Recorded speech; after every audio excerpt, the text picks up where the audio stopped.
Just a short distance from the University of Delaware, White Clay Creek State Park offers a quiet place for both recreation and reflection. Some 30 miles of trails crisscross along the park's rolling hills and through lush forests. These are blackberries, but you've got about a week between when they ripen and when they fall off and or the birds get them and take them away. It's also a popular spot for anglers hoping to catch some of the thousands of trout and other fish that the state stocks in the park's waters. As Delaware considers future uses and improvements to the park, there's one state leader that's very familiar with White Clay. That's DenRec Secretary Sean Garvin. This was my first park. This is the park I literally grew up in. I mean, my house is stone's throw away from White Clay Creek Park, the pool that I used to swim at when I was younger. We used to load on our bikes and spend a lot of time riding in and around here.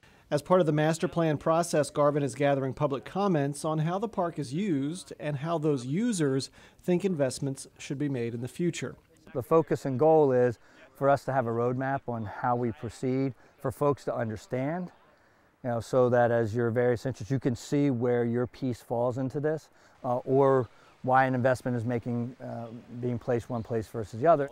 For David Coppicer, president of the Friends of the White Clay Creek State Park, one priority should be maintaining historic structures in the park.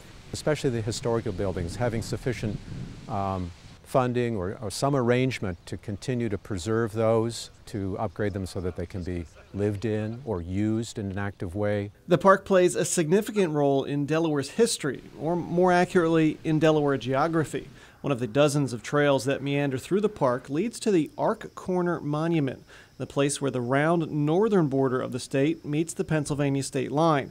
The Arc Corner was marked by surveyors Mason and Dixon, who lent their name to the borderline that became the unofficial dividing line separating northern and southern states and marking the northern limit of slavery in the U.S. But much of this history was almost sunk, along with much of the park land, in the 1960s when plans were in the works for a massive reservoir. There was a move to put a very large reservoir.